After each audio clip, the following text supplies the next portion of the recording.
Hello good morning friends, कैसे हो? Hope सब बढ़िया हो गए। Welcome to my YouTube channel UGC NET commerce made easy. यहाँ पे आपको पेपर 1 जनरल पेपर और पेपर 2 कॉमर्स का कंप्लीट सिलेबस कवर अप करवाया जा रहा है। दिसंबर 2023 के लिए ऑलरेडी फ्री बैच स्टार्ट हो चुका है। दोनों पेपर्स का 1 एंड 2 कॉमर्स का कंप्लीट सिलेबस यूनिट 1 से लेकर 10 तक आपको करवाया जाएगा। डेली बेसिस पे स्ट्रक्चर्ड वे में क्लासेस कंडक्ट होती हैं यूट्यूब पे। आपको PDF notes free of cost English plus Hindi दोनों लैंग्वेजेस में टेलीग्राम पे अवेलेबल है। डेली मॉक टेस्ट होता है, डेली क्विजेस होते हैं, वो भी फ्री ऑफ कॉस्ट आपको टेलीग्राम चैनल पे अवेलेबल है। सो डू टेलीग्राम चैनल को ज्वाइन कर लो, यहाँ पे आपको पीडीएफ मिल जाएगी। अप्रॉक्स हमारी 128 फैमिली मेम्बर्स यहाँ पे जुड़ चुके हैं। सो क्लास जो आपके टेलीग्राम चैनल का लिंक है वो आपको डिस्क्रिप्शन में मिल जाएगा। सो जो यूट्यूब चैनल है उस पर आपको क्लासेस मिलती है, इसमें भी 151 फैमिली मेम्बर्स हो चुके हैं हमारे। सो दोनों चैनल्स को सब्सक्राइब कर लो, दोनों पे ही फ्री ऑफ कॉस्ट कंटेंट है, फ्री ऑफ कॉस्ट क्लासेस हैं। आपकी रिवीजन अच्छी तरीके से करवाए जाए। जब सिलेबस कंप्लीट हो जाएगा फिर आपको प्रीवियस ईयर क्वेश्चंस डिटेल में करवाए जाएंगे। मॉक टेस्ट तो अभी साथ के साथ ही स्टार्ट हो चुके हैं। सो दोनों चैनल्स को लाइक सब्सक्राइब कर लो। आज हमारी पेपर 2 कॉमर्स की क्लास है। ऑलरेडी हमने unit number 3 business economics start की हुई है, उसमें हम आगे अपनी सिलेबस को कंटिन्यू करते हैं जर्नी को। सो बिना टाइम वेस्ट किए डायरेक्टली टॉपिक पे शिफ्ट होते हैं, जहाँ पे हमने लास्ट क्लास कल वाइंड अप की थी। आगे जो सिलेबस है हमारा उसको कवर अप करते हैं। सो अप्रॉक्स 140 पेज के अराउंड सो मूव करते हैं 140। या हमने करना है आज मोनोपोली का टॉपिक। मोनोपोली आगे आ गई, ये अभी चीज़ें बाद में करेंगे। सो यहाँ पे प्राइस डिस्क्रिमिनेशन, हाँ हमने यहाँ से स्टार्ट करना है। कल हमने यहाँ तक स्टैगलबर्ग मॉडल तक कंप्लीट कर लिया था, आज हम करना है मोनोपोली। सो दोनों चैनल्स को अगेन सब्सक्राइब कर लो और आज का अब सेक्शन स्टार्ट करते हैं। देखो जो आज का हमारा पहला टॉपिक है वो है मोनोपोली। हम कर रहे थे मार्केट की फॉर्म्स यानी मार्केट के स्ट्रक्चर, जिसमें हमने कल परफेक्ट कंपटीशन और ओलिगोपोली एक तरीके से अच्छे से कर लिया था। इवन मोनोपोलिस्टिक कंपटीशन भी हमने कर लिया था। आज हमारी बारी है मोनोपोली करने की, ठीक है। देखो मोनोपोली मार्केट जो होती है ना, इसकी जो मेन फीचर यही है कि इसमें जो सेलर है वो सिंगल होता है, यानी सिंगल सेलर एंड प्रोड्यूसर होता है प्रोडक्ट का। और वो जो प्रोडक्ट सेल कर रहा है ना उसके कोई क्लोज सब्स्टिट्यूट्स अवेलेबल नहीं होते। कहने का मतलब क्या हुआ, अगर वो ठीक है वो सिंगल सेलर है तो उसके क्लोज सब्स्टिट्यूट भी नहीं है, यानी अब देन वो मोनोपोली में ऑपरेट कर रहा है। अब जो मोनोपोलिस्टिक फॉर्म होती है कहीं ना कहीं देखो ना तो उसके प्रोडक्ट के सब्स्टिट्यूट है, अकेला वो सेलर है। सो उसके पास ना कंप्लीट कंट्रोल होता है मार्केट प्राइस का। बट यहाँ पे भी ना टर्म्स एंड कंडीशंस लगते हैं, जैसे जैसे हम डिटेल में करेंगे वो देखो ठीक है, आपके पास ना तो आपके प्रोडक्ट के क्लोज सब्स्टिट्यूट्स है, ना आपका कोई कॉम्पिटिटर, आप अकेले सेलर हो, ठीक है। आपके पास पूरा मार्केट का कंट्रोल है प्राइस का, मतलब मार्केट प्राइस का पूरा कंट्रोल आपके पास है। बट जो ये प्राइस होता है ना, ये आप एक हद तक ही बढ़ा सकते हो। अगर आप एक्स्ट्रा ऑर्डिनरी चार्ज करना शुरू कर दो, क्योंकि मतलब एक 100 रुपये की चीज़ को अगर 1000 में बेचोगे तो कोई भी उसको लेगा नहीं, वो भी आपके लिए लॉस है। सो विद इन कंडीशंस आपके पास पूरा कंट्रोल है, आपको कुछ लिमिटेशंस के बीच में रहना पड़ेगा, फिर आप मार्केट प्राइस को उतना सेट कर सकते हो। यानी जो मोनोपोली का मार्केट डिमांड कर्व होता है, यानी ठीक है उसमें भी मार्केट डिमांड का वो फेस करेंगे, एंड जो प्राइस है वो सेट इस तरीके से सेट करेंगे कि उनका प्रॉफिट मैक्सिमाइज हो सके। यानी बेसिकली ये डाउनवर्ड स्लोपिंग होता है मोनोपोली का। मतलब इन शॉर्ट अगर प्राइस बढ़ेगा तो डिमांड कम होगी, वही लॉ ऑफ डिमांड इसमें पूरी तरह काम करेगी। सो इन शॉर्ट यहाँ पे ना ट्रेड ऑफ होता है प्राइस और क्वांटिटी में, मतलब उतनी जितना प्राइस अच्छा होगा उतनी ज़्यादा क्वांटिटी सेल होगी, ठीक है। सो प्राइस रिड्यूस करते जाओ, क्वांटिटी सेल बढ़ाते जाओ। सो इन शॉर्ट प्राइस इस तरीके से मोनोपोलिस्ट सेट करते हैं कि उनका जो फर्म का प्रॉफिट है ना वो मैक्सिमाइज हो सके। अब जो मोनोपोलिस्ट हैं यानी जो मोनोपोली के ओनर्स हैं, जो मोनोपोली में वर्क कर रही हैं, फर्म्स को ऑपरेट कर रही हैं, वो प्राइस डिस्क्रिमिनेशन में इंगेज कर सकते हैं। अब प्राइस डिस्क्रिमिनेशन क्या होता है, इसमें आप क्या करते हो, आप प्राइजेस से में डिस्क्रिमिनेशन लाते हो। मतलब आप डिफरेंट प्राइजेस को चार्ज करते हो डिफरेंट ग्रुप ऑफ कस्टमर को। अगर मान लो आपका एक प्रोडक्ट है, आपके प्रोडक्ट के 10 ग्रुप्स हैं कस्टमर के, हर ग्रुप को में आप वो प्रोडक्ट अलग प्राइस पे सेल करोगे, that is you are practising price discrimination, यानी वो आप प्राइस डिस्क्रिमिनेशन कर रही हो। अब ये प्राइस डिस्क्रिमिनेशन की ना कुछ कंडीशंस होती हैं, ये टॉपिक भी अभी हम डिटेल में करेंगे। इन शॉर्ट जो ये आप प्राइस डिस्क्रिमिनेट करते हो ना कि ये ग्रुप इतना प्राइस, इस ग्रुप से इतना प्राइस लेना है, इससे इतना लेना है, इससे इतना लेना है, ये कहीं ना उस ग्रुप के जो कस्टमर्स हैं उनकी विलिंगनेस पे डिपेंड करता है। मतलब कई बंदे विलिंग होते हैं ज़्यादा प्राइस पे करने को, कई नहीं विलिंग होते। सो इस ऐसी चीज़ों को मद्देनजर रख के प्राइस को डिस्क्रिमिनेट किया जाता है, ठीक है। अब कुछ मेजर पॉइंट्स है, देखो जो मोनोपोली बना है, जो मोनोपोली में डिमांड कर्व तो वो फेस कर रहे हैं, जो मोनोपोली के एमआर यानी मार्जिनल रेवेन्यू कर्व, जिसे हम रेवेन्यू कर्व के नाम से है, जो उसकी स्लोप है वो ट्वाइस होगी एआर कर्व के, ठीक है। ये चीज़ आपको याद रखनी है, पेपर में बहुत बार पूछी गई है। यानी एमआर और एआर दोनों ही डिक्लाइन करेंगे, बट जो मोनोपोली की स्लोप है वो ट्वाइस होगी एआर कर्व के। नेक्स्ट जो मोनोपोलिस्ट है वो इक्विलिब्रियम में तब होगा जब MC is equal to MR होगी। ये चीज़ हम शुरू से ही करते थे। ये प्रोड्यूसर का इक्विलिब्रियम पॉइंट है। प्रोड्यूसर इक्विलिब्रियम में होता ही तब है जब उसकी मार्जिनल कॉस्ट यानी जो कॉस्ट एक वो एडिशनल यूनिट को प्रोड्यूस करके उसको कीमत पड़ रही है वो उसके मार्जिनल रेवेन्यू के बराबर होगी, जब यानी वो एक एडिशनल यूनिट सेल कर रहा है उससे जितना उसको रेवेन्यू आ रहा है, ठीक है। जो इक्विलिब्रियम प्राइस है मोनोपोलिस्ट का वो हमेशा ज़्यादा ही होगा कॉम्पिटिटिव फर्म से। मतलब कहीं ना कहीं जो मोनोपोलिस्ट है बीइंग अ सिंगल सेलर, जो उनका इक्विलिब्रियम प्राइस होता है यानी जहाँ पे उनका MC MR के बराबर होता है वो कॉम्पिटिटिव फर्म्स के प्राइस से ज़्यादा ही होता है, ठीक है। आगे वो क्या करे, even during the short run when a monopoly firms earns normal profit it produces less than it's optimum capacity. यानी बड़ी सिंपल चीज़ उन्होंने कहा, अगर शॉर्ट रन का टाइम पीरियड है जिसमें ऑलमोस्ट फिक्स फैक्टर्स भी होते हैं, वेरिएबल फैक्टर्स भी होते हैं ऑफ प्रोडक्शन, अगर आप शॉर्ट रन में मोनोपोली फर्म काम कर रही है तो वो नॉर्मल प्रॉफिट अर्न कर रही है तो वो अपनी ऑप्टिमम कैपेसिटी से लेस ही प्रोड्यूस कर रही होगी, ठीक है। जो मोनोपोलिस्ट है ना वो अपने आउटपुट को रिस्ट्रिक्ट कर देता है, यानी वो आउटपुट को कंट्रोल कर देता है, उस पर लिमिटेशंस प्लेस कर देता है ताकि वो अपने प्रॉफिट्स को मैक्सिमाइज कर पाए और वो ऐसे लेवल पे प्रोड्यूस करता है जो लोअर होगा than the one that would achieve maximum efficiency. Simple चीज़ है, देखो जब मोनोपोलिस्ट को नॉर्मल प्रॉफिट से ही हो रहे हैं शॉर्ट रन में, उसे कहीं ना कहीं पता है कि अब ये प्रॉफिट्स हमारे ज़्यादा तो हो नहीं सकते, वो क्या करेगा जितनी उसकी मैक्सिमम कैपेसिटी ना उससे कम आउटपुट को प्रोड्यूस करेगा, यानी अपनी आउटपुट प्रोडक्शन को रिस्ट्रिक्ट कर देगा। यानी उसकी अभी ऑप्टिमम कैपेसिटी नहीं यूटिलाइज होगी, वो ऑप्टिमम कैपेसिटी अपनी तब यूटिलाइज करेगा जब उसे लगेगा अब यहाँ पे सब सुपर नॉर्मल प्रॉफिट्स वो अर्न कर सकता है।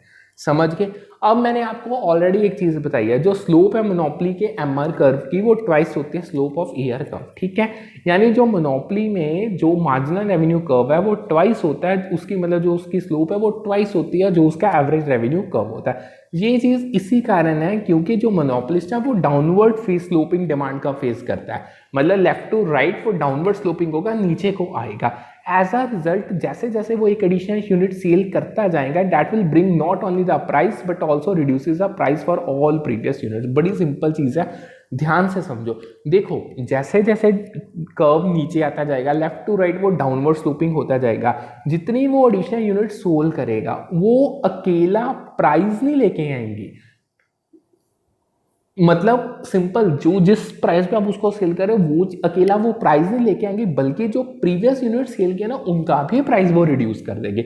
अगर मैं आपको सिंपल बताऊं, अगर आपने क्वांटिटी सेल को बढ़ाना है तो प्राइस रिडक्शन सभी को होगी, यानी वो यूनिट में तो होगी जो आपने पहले सेल किया उनकी भी प्राइस रिडक्शन में रिजल्ट करेगा।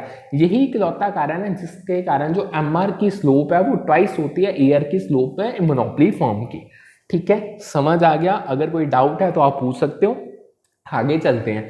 आगे वो क्या कह रहे हैं, the equilibrium price of a monopolistic is always higher than that of a perfectly competitive firm. ये भी मैंने आपको अभी एक लाइन बताई, डिटेल में करते हैं। देखो जो मोनोपोलिस्टिक का इक्विलिब्रियम यानी जो मोनोपोली में बंदा काम कर रहा है, जो फर्म ऑपरेट कर रही है, जो उसका इक्विलिब्रियम प्राइस है वो हायर होता है परफेक्टली कॉम्पिटिटिव फर्म से, नो डाउट।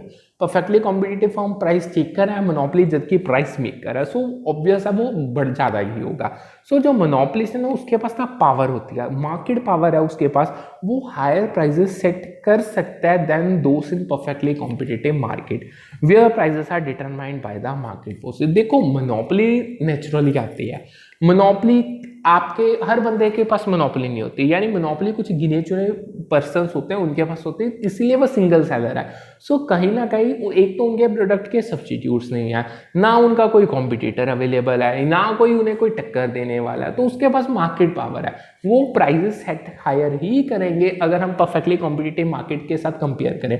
अब रीजन क्या है प्राइजेस का, क्योंकि देखो परफेक्टली कॉम्पिटिटिव प्राइस जो फर्म है ना, जो मतलब परफेक्ट कॉम्पिटिशन में फर्म्स ऑपरेट करती हैं, जो वो मार्केट है उसमें फर्म्स प्राइस चेकर होते हैं, क्योंकि जो प्राइस सेट करना है वो market forces of demand and supply नहीं करना है, यानी जहां पे वो दोनों फोर्सेस एक दूसरे के साथ इंटरसेक्ट करेंगे वो मार्केट का प्राइस बन जाएगा, और हर फर्म को परफेक्ट कंपटीशन के अंदर उसी प्राइस को लेना पड़ेगा। बल्कि जब मोनोपोली होती है, मोनोपोली में वो जो मोनोपोलिस्ट है वो प्राइसेस खुद सेट करता है, सो डैम श्योर है वो हायर ही होंगे अगर हम उसको परफेक्टली कॉम्पिटिटिव फर्म के साथ कंपेयर करें।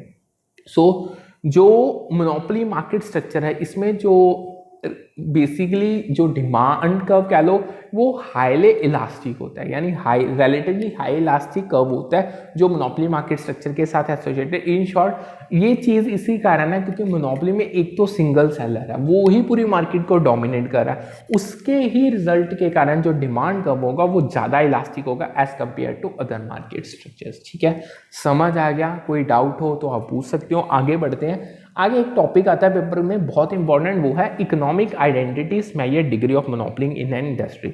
अब जो कुछ इकोनॉमिक आइडेंटिटीज हैं जो आपकी मोनोपोली की डिग्री, कितने पावर की मोनोपोली है इंडस्ट्री में, उसको मेजर करते हैं। ये पेपर में बहुत बार पूछा गया। देखो सबसे पहले आता है कंसेंट्रेशन रेशियो। अब जो ये कंसेंट्रेशन रेशियो ये मेजर करके आपको बताता है, इसे यूज किया जाता है असेस करने के लिए कि मार्केट में कंसेंट्रेशन कितनी है, मतलब मार्केट कंसेंट्रेशन एक इंडस्ट्री में कितनी है उसकी डिग्री को। अगर मैं आपको सिंपल वे में समझाऊं, जो कंसेंट्रेशन रेशियो ना ये एक ऐसी मेजर है जिसे हम यूज करके ये पता लगा सकते हैं कि जो इंडस्ट्री है उसमें मार्केट कंसेंट्रेशन किस हद तक चल रही है, कितनी डिग्री की, कितनी मैग्नीट्यूड की, कितने लेवल की, यानी इसे कैलकुलेट किया जाता है। अब ये इसे कैलकुलेट नहीं कह सकते, आप ये कह लो ये कैलकुलेट करते हैं combined market share of largest firms in the industry. जो इंडस्ट्री में लार्जेस्ट फर्म्स हैं उनका जो कंबाइंड मार्केट शेयर बनेगा वो हमें कंसेंट्रेशन रेशियो कैलकुलेट करके बताएगा, यानी जितना हायर कंसेंट्रेशन रेशियो होगा उतनी higher degree of monopoly power होगी। कंसेंट्रेशन मतलब आपका मार्केट में होल्ड कितना, इंडस्ट्री में होल्ड कितना, जितना ज़्यादा स्ट्रॉन्ग वो होल्ड होगा उतना ही हायर कंसेंट्रेशन होगा, यानी जितना हायर कंसेंट्रेशन रेशियो होगा उतनी ही हायर आपकी मोनोपोली पावर होगी। ठीक है, समझ आ गया? नेक्स्ट आता है हर्फिंडाई इंडेक्स, बहुत इंपॉर्टेंट है, बहुत बार पेपर में आया। हर्फिंडाई इंडेक्स क्या है? देखो जो हर्फिंडाई इंडेक्स है इसे कॉमनली यूज किया गया as a measure to quantify market concentration, यानी जो मार्केट कंसंट्रेशन है फर्म्स की इंडस्ट्री में उसको न्यूमेरिकल वैल्यूज में क्वांटिफाई करने के लिए हर्फिंडाई इंडेक्स को यूज किया जाता है। ये कैलकुलेट करता है sum of the squared market shares of all firms in an industry, यानी जितनी भी मार्केट में मतलब जितनी फर्म्स हैं जो उनका मार्केट शेयर है उसको scared market share of all firms उसको कैलकुलेट करने में हर्फिंडाई इंडेक्स काम करता है। अगर आपका हर्फिंडाई इंडेक्स हायर है तो ये इंडिकेट करता है कि आपकी मार्केट कंसंट्रेशन बहुत हायर है, अगर आपका वो लोअर होगा तो ये इंडिकेट करेगा कि मार्केट पावर पोटेंशियली लोअर है। ठीक है, नेक्स्ट आता है इलास्टिसिटी रेसिप्रोकल। जो देखो ये पेपर में ना कंफ्यूजन के लिए दी जाती है, ये कोई मेजर नहीं है मोनोपोली पावर की या कंसंट्रेशन को फाइंड करने के लिए। जो इलास्टिसिटी वो तो सिंपल ये मेजर करके बताते हैं कि क्वांटिटी डिमांडेड कितनी रिस्पॉन्सिव है टू प्राइस चेंजेस, यानी अगर प्राइस 10% से चेंज हो रहा है तो उसके रिस्पॉन्स में क्वांटिटी डिमांडेड कितनी चेंज हो रही है। सो ये चीज़ मैंने इसीलिए मेंशन किया, इसमें कंफ्यूज मत हो ना, सिर्फ ऊपरली दो कंसंट्रेशन और हर्फिंडाई इंडेक्स यही दो चीज़ें हैं जो मार्केट में मोनोपोली को, पावर को या डिग्री ऑफ कंसंट्रेशन एक इंडस्ट्री में उसको मेजर करके आपको बताती हैं। ठीक है, नेक्स्ट आता है एक टॉपिक डेड वेट लॉस का, बहुत इंपॉर्टेंट है। देखो पहले लाइन सुनो, suboptimal allocation of resources under monopoly that causes social welfare loss is often refer to as dead weight loss. जब आप जो मोनोपोली में जब आप अपने रिसोर्सेज जो आपके पास है जिसकी आपने एलोकेशन करनी है उसकी एलोकेशन आप सब ऑप्टिमल करते हो, मतलब वो एलोकेशन पूरी ऑप्टिमल नहीं है, वो सब ऑप्टिमल है, और उस सब ऑप्टिमल एलोकेशन होने के कारण जो कॉजेज आते हैं यानी जो कारण से सोशल वेलफेयर लॉस होता है उसे ही डेड वेट लॉस कहा जाता है। ठीक है, यानी जो आपके रिसोर्सेज की सब ऑप्टिमल एलोकेशन यानी आपकी गलती के कारण जो सोशल वेलफेयर लॉस हो रहा है, that is called the dead weight loss. यानी मोनोपोली मार्केट में जैसे आपको पता है एक सिंगल सेलर है, उसका पूरा कंट्रोल है पर्टिकुलर प्रोडक्ट और सर्विस की सप्लाई में एक मार्केट में। ठीक है, जिसके कारण कंपटीशन बड़ा लिमिटेड है। ये तो एक बड़ी बेसिक सी चीज़ है। अब जो मोनोपोलिस्ट फर्म है उसके पास इतनी पावर है कि वो हायर प्राइस सेट कर सकती है then their marginal cost of production, जिसके कारण क्या होगा, जो उसकी क्वांटिटी ऑफ गुड्स प्रोड्यूस है वो रिड्यूस हो जाएगी और जो हायर प्राइसेस है compare to perfectly competitive market होंगे। अब ध्यान से इस चीज़ को समझो। देखो, being a single seller with no close substitute and no close intense competition, ना तो कंपटीशन है ना क्लोज सब्स्टिट्यूट है, यानी आपके पास कहीं ना कहीं मोनोपोलिस्ट के पास पूरी पावर है प्राइजेस को हायर सेट करने की। सो वो अपने प्राइजेस को हायर सेट करेगा अपनी मार्जिनल कॉस्ट ऑफ प्रोडक्शन के साथ। एम उसका यही होगा मुझे ज़्यादा से ज़्यादा प्रॉफिट मिले। बट जब वो हायर प्राइसेस सेट करता है ना, more than marginal cost of production, मतलब कुछ ज़्यादा ही हायर हो जाते हैं, उससे क्वांटिटी प्रोड्यूस वो रिड्यूस करता है, क्योंकि वो कहता है कि बस इतना ही प्रोड्यूस करना है, रिस्ट्रिक्ट करके चीज़ें, पैसा ज़्यादा से ज़्यादा कमाना है। और जो प्राइजेस होंगे वो परफेक्टली कॉम्पिटिटिव मार्केट के कंपैरिजन में बहुत ज़्यादा होंगे। अब जो ये डेड वेट लॉस होता है ये अक्कर तब करता है जब मोनोपोलिस्ट फर्म है जो वो आउटपुट को रेस्ट्रिक्ट कर दिया, आउटपुट कंट्रोल कर लिया, जिसे हम ब्लैक मार्केटिंग या होर्डिंग कह देते हैं, वो ही चीज़ है कहीं ना कहीं, उससे मैच खाता है। सो डेड वेट लॉस चक्कर तब होता है जब मोनोपोलिस्ट एक तो आउटपुट को रिस्ट्रिक्ट कर ले, पूरा कंट्रोल में कर ले, उसको रिड्यूस कर ले और हायर प्राइस चार्ज करे मार्जिनल कॉस्ट से भी ज़्यादा। सो जब ये दो चीज़ों का कॉम्बिनेशन होगा, डैम श्योर है मार्केट में डेड वेट लॉस होगा। इससे क्या होगा, इससे एक तो सबसे पहले इनएफिशिएंट एलोकेशन होगी रिसोर्सेज से, जो रिसोर्सेज की एलोकेशन हो रही है वो बिल्कुल भी ऑप्टिमम नहीं होगी, बिल्कुल भी यूजफुल नहीं होगी, वो इनएफिशिएंट होगी। अब क्यों? Because the quantity produces lower than the socially optimal level. ये चीज़ इसका इकलौता कारण है, यानी ये आपके जो रिसोर्सेज की एलोकेशन है ये क्यों इनएफिशिएंट हो रही, क्योंकि जो क्वांटिटी प्रोड्यूस हो रही है ना, वो जो मतलब उसने रिस्ट्रिक्ट कर दिया क्वांटिटी, यानी जो अब quantity for the time being produce हो रही है वो सोशली ऑप्टिमल लेवल से भी कम है, यानी एक सोशली एक्सेप्टेबल लेवल होता है प्रोडक्शन का, उससे भी कम है, क्योंकि जानबूझ के रिस्ट्रिक्शन की गई। सो इसका अगर मैं इस सारे सिनेरियो का रिजल्ट बताऊं तो जो कंज्यूमर सरप्लस या टोटल वेलफेयर आप कहते हो वो रिड्यूस हो जाएगा। क्योंकि देखो, इन शॉर्ट कंज्यूमर सरप्लस कैसे रिड्यूस होगा, क्योंकि कंज्यूमर को एक कम क्वांटिटी के लिए हायर रेट देना पड़ रहा है, यानी उनका सारा का सारा पैसा छोटी सी चीज को लेने में डबल से ट्रिपल पैसा चाह रहा है। सो कंज्यूमर सरप्लस रिड्यूस होगा। अगर कंज्यूमर सरप्लस रिड्यूस होगा तो सोसाइटी का टोटल वेलफेयर रिड्यूस होगा और इससे जो इकोनॉमिक एक्सपीरियंसेस हैं वो लॉस के हो जाएंगे ओवरऑल एफिशिएंसी में। मतलब इन शॉर्ट कहीं ना कहीं जो एफिशिएंसी लेवल्स हैं वो रिड्यूस होना स्टार्ट हो जाएंगे। सो जो टर्म डेड वेट लॉस है ये रिफ्लेक्ट करती है loss of potential economic welfare that could have been achieved if resources were allocated efficiently and competition existed. मतलब सिंपल है, जो डेड वेट लॉस है वो सिंपल ये रिप्रेजेंट करता है जो loss of potential economic welfare, यानी जो आपका होने वाला इकोनॉमिक वेलफेयर था, यानी जो इकोनॉमिकली आपको फायदा देने वाली चीज थी वो आपकी पहले ही लॉस्ट होगी, यानी that could have been achieved, यानी अगर आप ये चीज़ ना करते तो माइट भी जो इकोनॉमिक वेलफेयर था वो आप अचीव कर सकते थे। ये अचीव तब ही होना था अगर आपने अपने रिसोर्सेज को एफिशिएंटली यूटिलाइज किया होता, मतलब जितने रिसोर्स हैं उनको अच्छे से यूटिलाइज किया होता और इवन कंपटीशन भी आपका होता। सो ये रिप्रेजेंट करता है जो डिफरेंस आ जाता है कंज्यूमर सरप्लस और प्रोड्यूसर सरप्लस में कॉम्पिटिटिव मार्केट में, और रिड्यूस करता है सरप्लस को अंडर मोनोपोली। सिंपल चीज़ है, देखो जैसे कंज्यूमर सरप्लस होता है जैसे वैसे प्रोड्यूसर सरप्लस भी होता है, इनको मैच खाना जरूरी है एक कॉम्पिटिटिव मार्केट में। बट डेड वेट लॉस इनमें डिफरेंसेस ला देता है, यानी जब इनमें दोनों में डिफरेंस आ जाता है तो वो that is the situation of dead weight loss, और उसके कारण कंज्यूमर सरप्लस मार्केट मोनोपोली के अंडर रिड्यूस होना स्टार्ट हो जाता है। ठीक है, आगे चलते हैं। आगे वो क्या कह रहे हैं, the monopoly involves a social cost mainly due to its emphasis on attempting to stall entry of other firms in the market.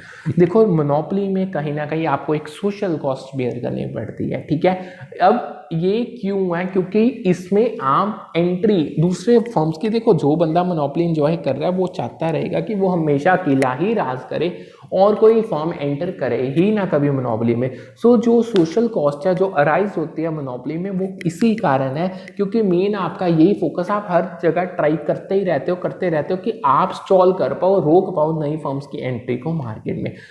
देखो जब आप डिफरेंट प्राइजेस चार्ज करते हो from different categories of buyer, अब ये क्यों किया जाता है? आपका मुद्दा सिर्फ एक ही है, आपने नेट प्रॉफिट को ज़्यादा अर्न करना है और आप अपने आउटपुट को लोअर कर देते हो, और higher cost in a normal profit situation are not necessarily main reasons for social cost.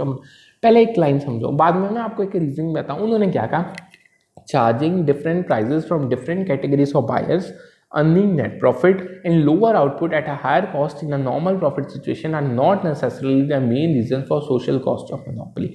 कहना क्या चाहते हैं, देखो उन्होंने पेपर में ये पूछा था मोनोपोली में सोशल कॉस्ट क्यों पड़ती है। देखो मोनोपोली में सोशल, उन्होंने अलग अलग आपको ऑप्शंस अवेलेबल थी, उन्होंने कहा था इनमें से चूज करके बताओ what will be the correct answer for this specific question. So जो मोनोपोली में आपको सोशल कॉस्ट पड़ती है ना, वो आपको दूसरी फॉर्म्स को रोकने की पड़ती है।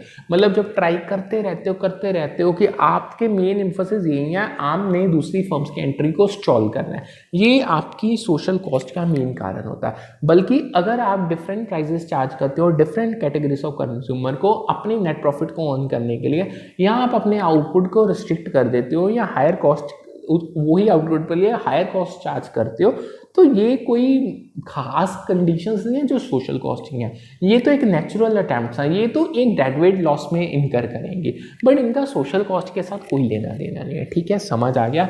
अब आगे चलते हैं, यहाँ पे हमारी मार्केट स्ट्रक्चर्स कंप्लीट हो गया। अब हम करने जा रहे हैं प्राइस डिस्क्रिमिनेशन का टॉपिक। देखो प्राइस डिस्क्रिमिनेशन का टॉपिक भी बहुत इंपॉर्टेंट है।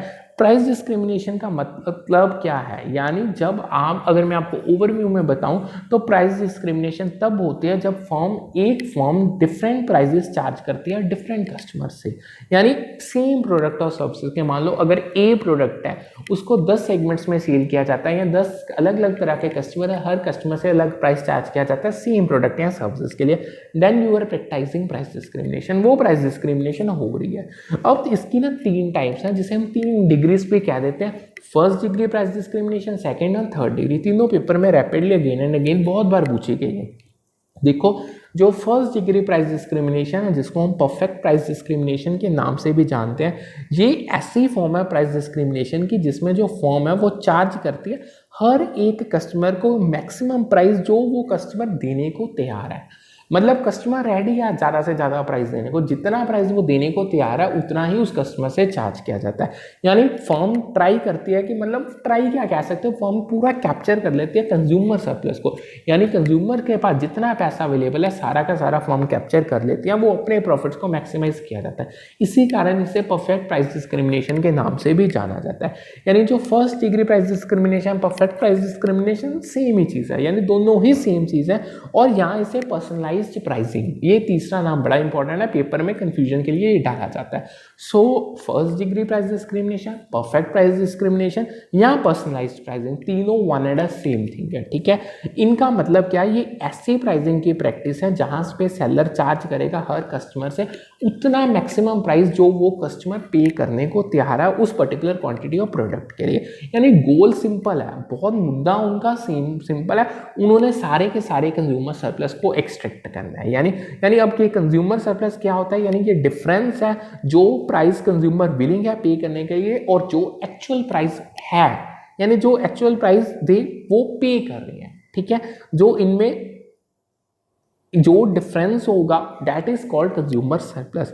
अब ये चीज क्यों की जाती है, अपने टोटल रेवेन्यू या प्रॉफिट्स को मैक्सिमाइज करने के लिए सेलर इस चीज को करता है।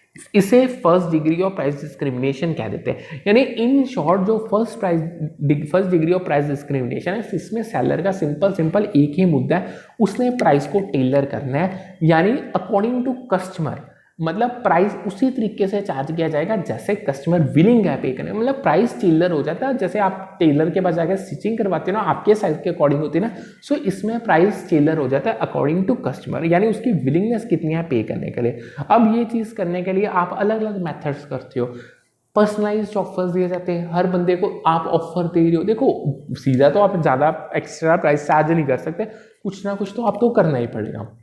हाँ, आप पर्सनलाइज्ड ऑफर्स दे देते हो, नेगोशिएशंस कंडक्ट करते हो, ऑप्शंस कंडक्ट करते हो, वगैरह वगैरह, ये ऐसी बहुत सारी चीज़ें हैं।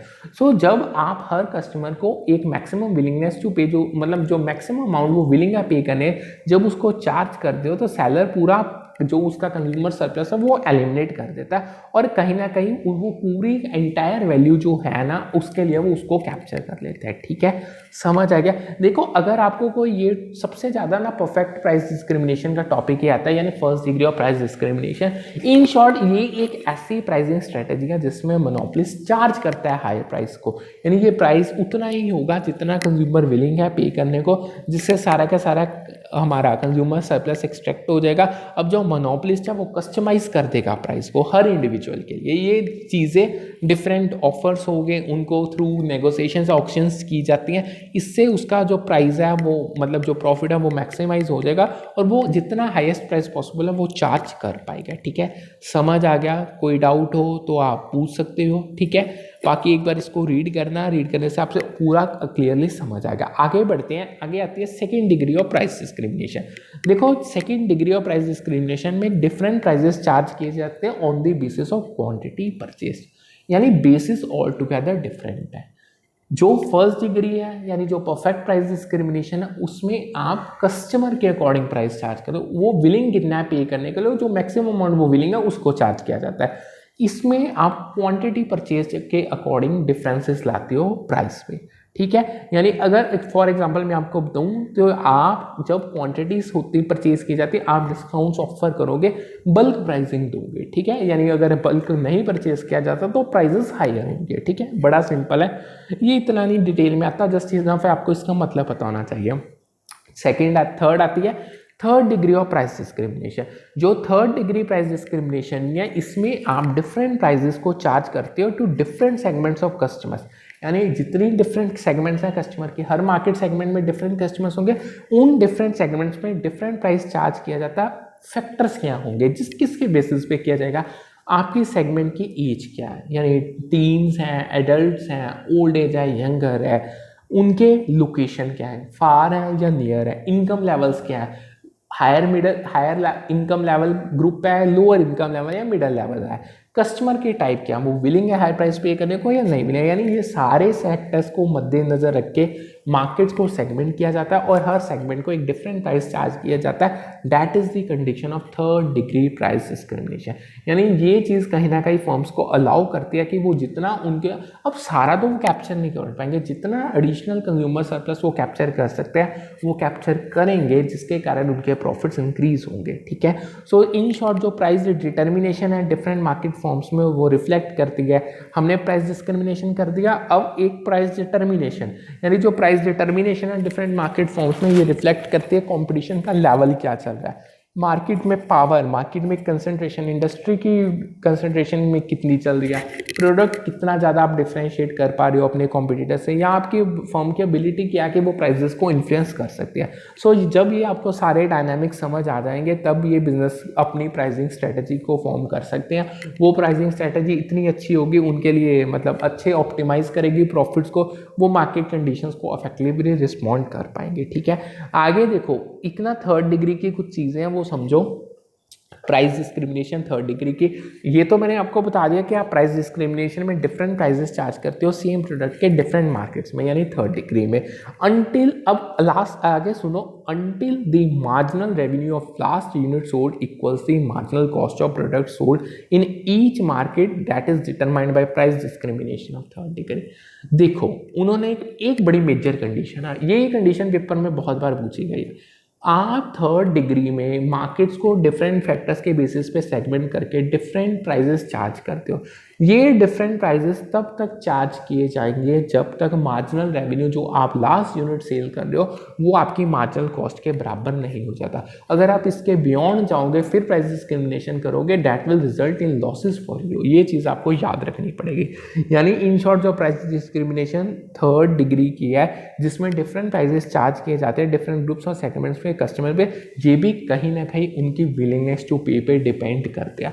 अकेले अगर आपने सेगमेंट्स बना ली दैट इज नॉट इनफ, आपको इसके अलावा उनकी भी विलिंगनेस टू पे देखनी पड़ेगी, नहीं तो आप लॉसेस में जाना स्टार्ट कर दोगे। इन शॉर्ट प्राइस डिस्क्रिमिनेशन आपके लिए पूरी की पूरी घाटे की चीज़ साबित होगी, ठीक है। सो जो प्राइस डिस्क्रिमिनेशन एक जनरल टर्म है जिसमें डिफरेंट फॉर्म्स आ जाते हैं कि मतलब किस किस तरीके से आप प्राइस डिस्क्रिमिनेट कर सकते हो, यानी डिफरेंट प्राइजेस चार्ज कर सकते हो डिफरेंट कस्टमर्स और मार्केट्स को, ठीक है। आगे चलते हैं, आगे आते हैं प्री रिक्वेस्ट क्या है प्राइस डिस्क्रिमिनेशन के। देखो प्राइस डिस्क्रिमिनेशन अगर आप करना चाहते हो तो उसकी भी कुछ नेसेसरी कंडीशंस होते हैं। अगर वो चीज़ें अवेलेबल ही नहीं है तो आप प्राइस डिस्क्रिमिनेट नहीं करते। आपको कोई भी कस्टमर मुंह उठा के ज़्यादा प्राइस नहीं देगा या कोई कस्टमर आपको एक्स्ट्रा पे करने के लिए तैयार नहीं होगा, उसके पीछे आपको सॉलिड रीजंस चाहिए।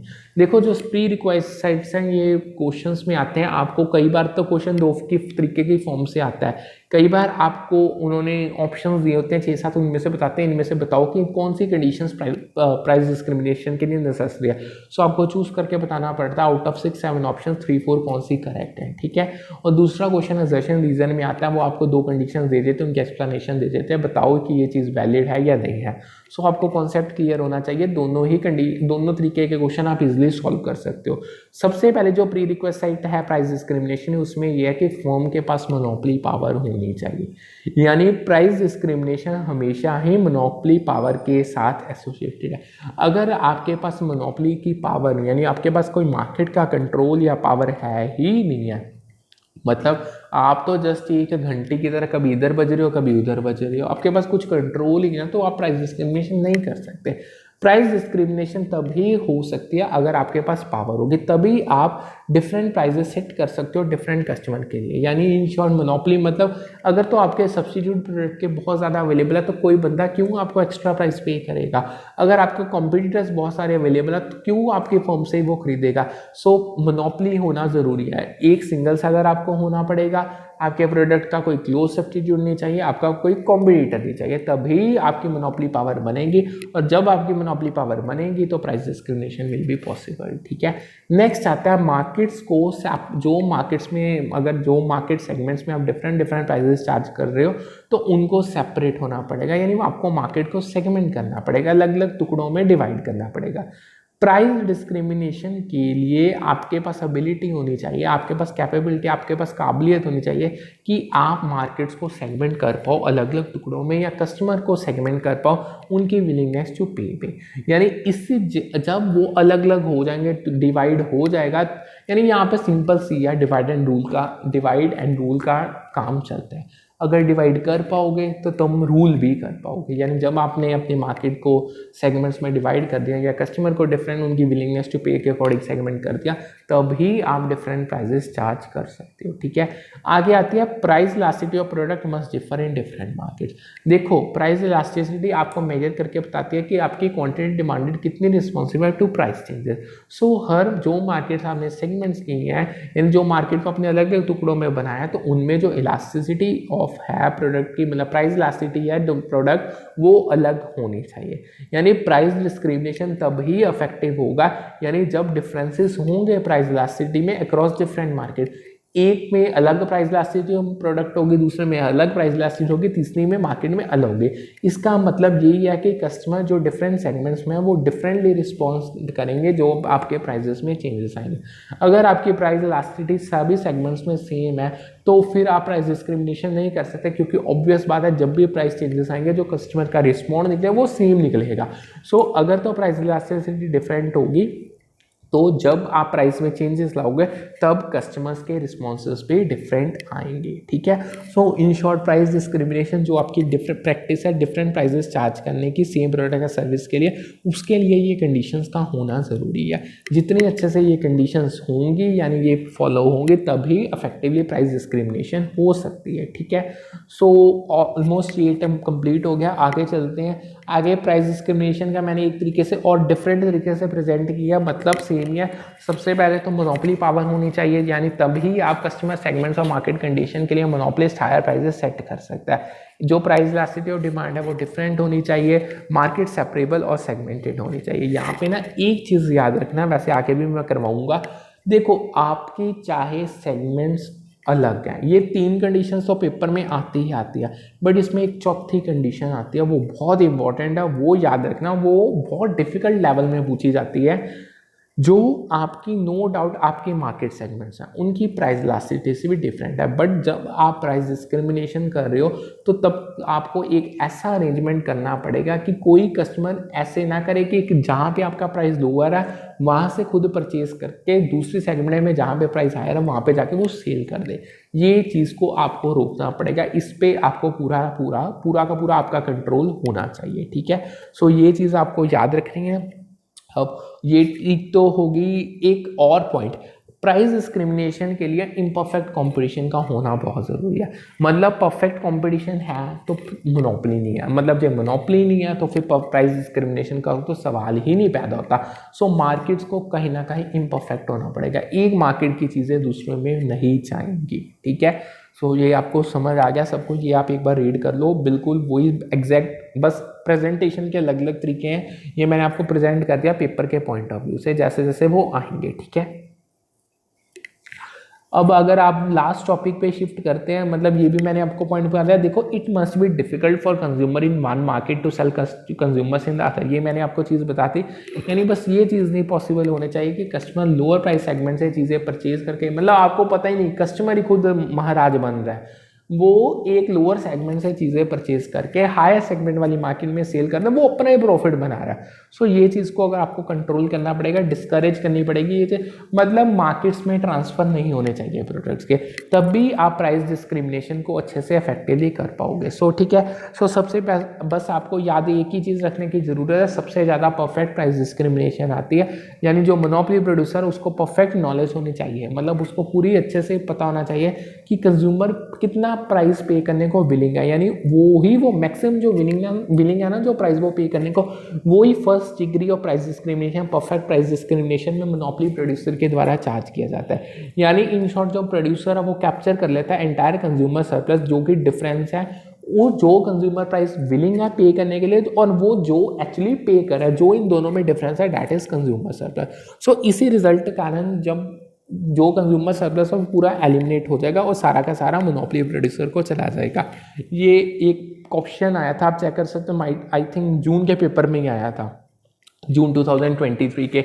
उन्होंने कहा था जो मोनोपोली में लाइक जब मोनोपोली मार्केट फॉर्म है, उन्होंने पूरी आपको रीजनिंग दे दी थी, उसमें सारा का सारा कंज्यूमर सरप्लस किसको जाता है, तो उसका आंसर करेक्ट था कि सारा का सारा कंज्यूमर सरप्लस मोनोपोली प्रोड्यूसर को जाता है, क्योंकि वो जो कंज्यूमर मैक्सिमम प्राइस विलिंग है पे करने को वो ही चार्ज करता है। सो कंज्यूमर सरप्लस इन शॉर्ट बचता ही नहीं कंज्यूमर का, वो सारा का सारा मोनोपोली प्रोड्यूसर के पास चला जाता है। सो यहाँ पे आज का सेशन करते हैं हम वाइंड अप। पीडीएफ इसकी आपको मिल जाएगी टेलीग्राम चैनल पे, इंग्लिश और हिंदी दोनों लैंग्वेजेस में, और जो आपको क्लास है वो यूट्यूब पे आपको मिल जाएगी। क्लासेस डेली बेसिस में चलती हैं, दोनों papers, paper 1 general paper, paper 2 commerce का कंप्लीट सिलेबस कवर अप करवाया जा रहा है। डेली मॉक टेस्ट हो रहे हैं, नियर अबाउट मुझे लगता है 10 to 15 डेज होंगे जब से हमारे मॉक टेस्ट या क्विज़ेस स्टार्ट हुए होंगे। ये डेली बेसिस तक अब चलेंगे ही चलेंगे आपके पेपर तक, और जो आपको सेशंस है वो भी फ्री ऑफ कॉस्ट है। बस ये आपको PDF only for YouTube subscriber, ये चीज़ आप याद रखना, पीडीएफ जो यूट्यूब सब्सक्राइबर है उनके लिए फ्री एक्सेस है, अगर किसी और को चाहिए then it will be paid, for that you can contact on Telegram. So आज का सेशन करते हैं वाइंड अप, फिर मिलते हैं कल with a new session with a new set of topics. Good afternoon, have a nice day ahead.